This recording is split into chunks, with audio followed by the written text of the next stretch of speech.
Welcome to Spotlight on Frazee. I'm your host, Hank Ludke, and I'm here today with Representative Steve Green. Hi, Steve. How you doing, Hank? Good to be here. Yes, tremendous weather we're having. I love this. Yesterday and today have been gorgeous. So how do things look in 2B after your first session? Well, that's a good question, Hank. I'm very concerned about some of the things that passed in the legislature this year. I think it's going to affect us very negatively here. We're going to be watching it. My goal this year is to go around and inform everybody as to what went on and hopefully get some public support down there for next year and the year after. Well, and I know some of the things that you were hoping would happen didn't as well as they should have, and some of the things that we didn't want to see happen at all did. You know, one of them, of course, is the warehouse tax. Yeah, the warehouse tax, I hope people are aware of what that's going to do. You know, what this is going to do is it's going to charge a tax on any of our businesses that store their product in a rented warehouse, and the consumers are going to pay that bill. And it's the same with the business-to-business tax. You know, if people aren't aware of it, if you get any services done now, those services are going to be taxed also. And that's money that's coming out of the pocket of our citizens. And as most people know, in 2B, there's a tremendous amount of people on fixed incomes. A lot of senior citizens who just simply can't afford it. Well, what do you think is the percentage of seniors in your area? 20-something percent? I'm guessing it's a little higher than that. I think we're looking at probably 30 or 30 plus. Okay, yeah, I know, because I think here at Frazee, we're probably about 24-25% seniors here. And that's good. And if you but if you get over to the north, you're going to see a lot more seniors. We've lost a lot of our younger people, and so you can in the cities you may see a few more. Not all of our cities, but in the cities you'll see a few more young people. But on the rural areas, it's getting to be a lot of older people living out there. Well, and of course, I understand, especially with the powerhouse North Dakota just west of us here, young people are either going to go to Minneapolis, St. Paul, or they're going to go to North Dakota and go to work. And who can blame them? You know, where we're passing legislation that cripples our businesses and drives them out of the state, North Dakota's running ads and sending over advertisements saying, "Come on over, we want you." So. Yeah, and we're seeing it. New business is not flourishing like it should here in Minnesota, and we've got a beautiful state. It's just trying to get it to work positively for the people that pay the taxes.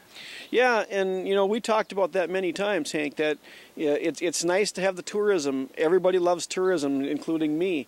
But if we're going to survive, we need families here. And we need to have a family-friendly environment, and that's what I hope to work for. Well, and we start now. One thing that we did see starting to happen, was paying back the school systems, which is good. But you got to have students too, and you have to have jobs for them when they come out of school, and that's the key, and that's always been the key. I think we have a lot of good entrepreneurs. You can look down the street here and at the people who are still in business, and if you look past the stores that are closed, and say we need to focus right now on making it friendlier and more viable for the businesses who we have to continue to go, and at the same time work to get new ones too. Well, I agree with you 100% on that, and I'm sure your constituents out here would agree with you too, because we see a lot of the smaller towns drying up, and they just can't compete. No, we can't, and I'm going to try to make a plea here to anybody who will listen. We've got the taxes that they've imposed on us now. We were talking earlier about the cigarette tax. Whether you smoke or not, that tax is going to hurt you. And because we're close enough to the North Dakota border where we're going to lose people who are going to go there to buy their cigarettes, and when they're there, they're going to buy other stuff too. Or they're going to have some of the people coming through bringing them their product. And, we've got grocery stores here and lumber yards and everything else up and down this street, including our restaurants. If people are gone, they're eating somewhere else. And so I'm asking you guys to hang with us here. Hopefully we can turn some of this around after the next election. Thank you, Steve. With that, we'll be right back with another segment of Spotlight on Frazee with Representative Green. Welcome back to Spotlight on Frazee. I'm your host, Hank Ludke, and I'm still here with Representative Steve Green. And we're going to look a little bit at what's going to happen this coming session, Steve? Well, this coming session, the main thing on the agenda will be the bonding. You know, we talked bonding before. Last year they tried to pass a huge bonding bill, which I didn't support, and it wasn't a bonding year. We didn't know what was going to happen with our budget. Now we've got a budget in, which I have concerns about. I don't think the money's going to come in the way they think it is. But this year when we go back, we're going to be looking at bonding. We'll be looking at very closely at some of the projects that we have. I would like to look at the old projects that have been okayed but are not funded. We have over $2 billion. I think it's almost $2.7 billion projects that have been okayed. The money is there, but they haven't started those projects, and so we need to look at that. And then I'm also concerned that we may see the gun control issue come back. I hope people stay aware that just because it's not a budget year, that there are people who still want the gun control thing through. We're going to see that. The minimum wage thing, I think, is going to flare up again. We need to look at that with the problems our businesses are having now. We don't want that back. So, and the big thing there is we need public involvement. And so when you asked about public involvement, you know, what can the average person, what your constituents do? The number one thing you can do is be informed and be willing to talk to your neighbor about the things that you found. You know, I always encourage people, don't get angry, don't get nasty with people who disagree with you, but have the facts. And there's a lot of facts to have. And know them and be willing to support your candidate. And whether it's monetary, which if you can afford, fine. If you can't, that's fine too. But if you've got a ability to move around and talk to people, that's huge. And if you don't like me, I mean, that's okay. I'm okay with that. But find somebody you do like and support them, because this is our government. We are a government for the people, of the people, and by the people. And if we don't take control of that, we will lose it. And so it's your government. And so be involved in it in any way that you can.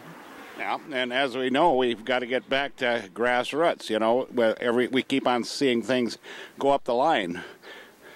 Yeah, and more and more we see local control being withdrawn from us and taken to the state level or the federal level, and our problems increase. Most people know this already, but I was a town officer for many, many years, and I served on the township state board for many years, and I've always been encouraging people, the smaller the government, the more efficient the government. If your government official is your neighbor and you can go talk to him whenever you want, he's more apt to know your concerns and be willing to work with you. The more control that's taken away from him and stuck in a place that's 300, 400 miles away, the less apt he is to know what you're thinking, and maybe even less apt he is to work for you. So the smaller government's better, and that's what we need to work to keep in our areas. Well, I agree with you, Steve, you know, and we see that even at our own municipal government. We don't have as many full-time employees as we used to have 12 years ago. Yeah, and it's our fault, Hank. I mean, there's always somebody who wants to take what you have, no matter where you are, who you are. And if you're not willing to hang on to it, they're going to get it. And when I first started on the town board back in the 90s, we would get people coming to our town meetings. And by the end of the 90s, the only people at the town meeting were the board members. And that's a scary thought, because they can come to those meetings and they can set their own taxes. Most of them don't even know that. You come to the annual township meeting, you get to vote on whether or not your township raises your taxes or not. And you have a say. Your city councils and your county commissioners, they meet once a month in most cases, and the seats are open, and you can come in and voice your opinion. Be respectful, but it's yours. Don't lose it. Well, Steve, I appreciate you being on the program. Thank you very much. Thanks for having me. And with that, we'll catch you next week on Spotlight on Frazee. So pet the dog, hug the kids, kiss the wife, and wave at the neighbors. And do like Steve says, talk to your neighbors. See what makes Minnesota a better place for you and your people, and keep your government local.